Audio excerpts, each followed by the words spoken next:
ఓం శ్రీ వారాహీదేవియే నమః. ఓం శ్రీ దండనాథాయే నమః. అందరికీ వారాహి నవరాత్రుల శుభాకాంక్షలు. అమ్మ దయ ఉంటే అన్నీ ఉన్నట్లే అండి. మీ అందరూ కూడా వారాహిదేవి నవరాత్రులు ఎంతో బాగా, ఎంతో చక్కగా జరుపుకుంటున్నారని మనస్ఫూర్తిగా కోరుకుంటున్నాను. నేను చేసుకుంటున్నానండి. ఈరోజైతే అమ్మవారికి నిన్న శుక్రవారంతో కలిసి వచ్చిన వారాహిదేవికి శాకంబరీదేవి అలంకారం చేసుకొని అమ్మవారికైతే పూజ చేసుకున్నాను. అమ్మ ఎంతో మంది ఇళ్లల్లో లక్షల వేల ఇళ్లల్లో కొలువయ్యి పూజలు అందుకుంటుందండి. ఆ అమ్మ పాదాలు ఒక్కసారి పట్టుకున్నామంటే మన జీవితంలో వెనక్కి తిరిగి చూసుకోవాల్సిన అవసరం ఉండదు. అమ్మే అన్నీ చూసుకుంటుంది. ఒక్కసారి అమ్మ పాదాల దగ్గర చేరామంటే ఆమె మనకి సర్వస్వం అయిపోతుంది. ఇలా మీరు కూడా ఈ వారాహి నవరాత్రులు ఎలా జరుపుకుంటున్నారు అనేది నాతో తప్పకుండా కామెంట్స్లో చెప్పండి.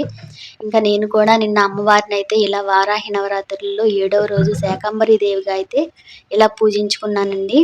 ఈ పూజ ఈరోజు శుక్రవారం చేసుకోలేని వాళ్ళు ఎప్పుడు చేసుకోవాలనేది కూడా ఈ వీడియోలో చూద్దాము. ఇంకా మనకి తక్కువ సమయం మిగిలింది కాబట్టి అమ్మని ఎలా పూజించుకోవాలనేది కూడా ఈ వీడియోలో మీ అందరితో షేర్ చేస్తాను. ఇంకా అమ్మవారిని అయితే నేను ఉదయాన్నే నిత్య పూజ చేసేసుకున్నానండి. ముందు ఉదయాన్నే లేచేసి ఇల్లు వాకిళ్ళు అన్నీ శుభ్రపరచుకొని శుక్రవారం కాబట్టి గడపలు పసుపు కుంకుమలతో అలంకరించుకొని ఉదయం నిత్య పూజ చేసేసుకున్నాను.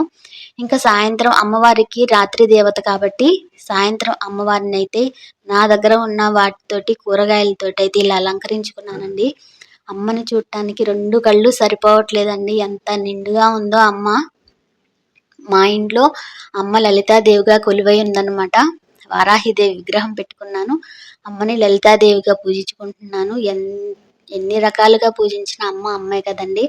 అమ్మ అని పిలిస్తే చాలు అమ్మ పలుకుతుంది. ఆ శివయ్యని అమ్మని మనస్ఫూర్తిగా పూజించుకున్నాను. ప్రత్యేకంగా పీట వేసుకొని అమ్మకైతే నేను దీక్షగా పూజ చేసుకుంటున్నాను. ఇంకా సాయంత్రం అమ్మవారికి అయితే సాయంత్రం సమయంలో ఇట్లా అలంకరించుకొని అమ్మవారికి పూజ చేసుకుంటున్నానండి. ముందుగా గణపతి ప్రార్థన చేసి దీపారాధన చేసి దీపం వెలిగించి దీపం జ్యోతి పరబ్రహ్మ దీపత్వం బ్రహ్మ రూపేసి దీపోనే సహోదతి అని మంత్రం చదువుకుంటూ దీపారాధన చేసి దీపానికి కొంచెం పసుపు కుంకుమ అక్షింతలు పువ్వులు సమర్పించేసి ఒక్కసారి నమస్కారం చేసుకొని ఇంకా తర్వాత ఆ శివయ్యనైతే నమస్కారం చేసుకొని తర్వాత అమ్మకైతే అష్టోత్తరాలు కుంకుమ పూజలు చేసుకున్నానండి. మనస్ఫూర్తిగా అమ్మని చూస్తూ ఉంటూ అలా చూస్తూ ఉండిపోవాలనిపించింది. అంత నిండుగా ఉంది అనమాట. చాలా బాగుంది అమ్మ అయితే. అంత కళగా ఉంది. నిన్న అమ్మ చూస్తుంటే అలా పోయానండి. ఎంతసేపు కూర్చున్నాను నాకే తెలీదు. మీ అందరి ఇళ్ళలో ఎలా చేసుకుంటున్నారు? పూజ బాగా జరుపుకుంటున్నారా? నాతో తప్పకుండా కామెంట్స్లో చెప్పండి. అలాగే నా పూజ ఎలా ఉంది అనేది కూడా తప్పకుండా కామెంట్ చేయండి. ఇంకా అమ్మనైతే నిన్న శాకంబరి దేవిగా అయితే పూజించారండి. ఈరోజు కుదరని వాళ్ళు ఇంకా మనకి 2 రోజులు సమయం ఉంది కాబట్టి ఈ 2 రోజుల్లో అమ్మని మనకి ఇష్టం వచ్చినట్లు పూజించుకోవచ్చండి. కొంతమంది నవధాన్య దీపాలు మనకి ఇంకా ఉప్పు దీపాలు ఇంకా రకరకాల దీపాలతోటి అయితే అమ్మని ఆరాధిస్తూ ఉన్నారు కదా. అమ్మవారికి కంద దీపం అంటే చాలా ఇష్టము. నేనైతే నిన్న శుక్రవారం కదా అమ్మవారికి ఎంతో ఇష్టమైన రోజు శుక్రవారం కాబట్టి నేను ఆ రోజే అమ్మవారికి నవధాన్య దీపం పెట్టుకున్నాను. అలాగే కంద దీపం కూడా పెట్టుకున్నానండి. కందగడ్డ తెచ్చుకొని శుభ్రంగా క్లీన్ చేసి పసుపు కుంకుమలతో అలంకరించేసి మధ్యలో కొంచెం అయితే గ్యాప్ చేసేసి మనకి దీపం వెలిగించడానికి మధ్యలో అంతా క్లీన్ చేసేసి నువ్వుల నూనె వేసి వత్తి వేసి అమ్మ ముందైతే కందదీపం వెలిగించాను. తర్వాత ఆ కందదీపంతో అమ్మవారికి హారతి కూడా ఇచ్చానండి. ఇంకా మనము అమ్మవారిని ఇంకా ఇలా చివరి రోజుల్లోకి వచ్చాం కాబట్టి మన మనస్సుకు నచ్చినట్టు అమ్మవారిని అయితే పూజించుకుందాము. ఈరోజు ఇదే చేయాలని లేదండి. మన మనసుకి ఎలా నచ్చితే అలా చేసుకోవచ్చు. నేనైతే అలాగే చేస్తానన్నమాట. ఏ రోజు ఏ అలంకారం అనేది కొంతమంది చెప్తూ ఉంటారు. కానీ నేను అలా కాదండి. నా మనసుకి ఎలా నచ్చితే అమ్మని అలా పూజించుకుంటూ ఉంటాను. కొంతమంది చివరి రోజు అమ్మవారిని అయితే శాకంబరి దేవిగా అయితే అలంకారం చేస్తారు. అమ్మవారికి చివరి రోజు కాశీలో శాకంబరి దేవి ఉత్సవాలు జరుగుతాయి. అందువల్ల అందరూ చివరి రోజు అమ్మని శాకంబరి దేవిగా పూజించుకుంటారు. కొంతమంది 7వ రోజు పూజించుకుంటారు. మన ఇష్టం అండి. మన ఇంట్లో కూర్చుంది కదా అమ్మ.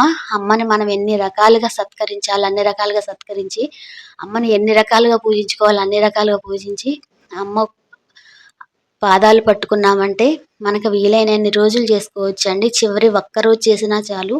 వీలైన వాళ్ళు 9 రోజులు, లేదంటే 7 రోజులు, లేదంటే 3 రోజులు ఒక్కరోజు చేసినా చాలండి. మనసుకు ప్రశాంతంగా అమ్మ దగ్గర కూర్చొని ఇట్లా పూజ చేసుకున్నామంటే చాలు. ఈరోజు శనివారం కదండి. ఈరోజు కూడా అందరూ తప్పకుండా నవధాన్య దీపం వెలిగించుకోండి. చాలా మంచిది. ఆ నవగ్రహాలకు ప్రతీతిగా ఈరోజు నవధాన్యాలతో దీపం వెలిగించుకోండి. ఏమీ లేదండి, ఒక ప్లేట్లోకి మన ఇంట్లో ఉన్న ధాన్యం పప్పులన్నీ తీసుకొని అందులో ఒక ప్రమిద పెట్టేసి పసుపు కుంకుమతో అలంకరించేసి నువ్వుల నూనె వేసి దీపం వెలిగించి అమ్మవారి ముందు పెట్టండి. శనివారం కదా, చాలా మంచిది. నేనైతే అమ్మవారికి చిలకడ దుంపలు నైవేద్యంగా పెట్టాను. పానకం నైవేద్యం సమర్పించానండి. నేనైతే చాలా నిండుగా నాకైతే చాలా కళగా అనిపించిందండి. అమ్మ వచ్చి కూర్చొని పూజలు అందుకుంటుంది అన్నంత ఫీల్ అయిపోయాను. 2 కళ్ళు సరిపోలేదండి.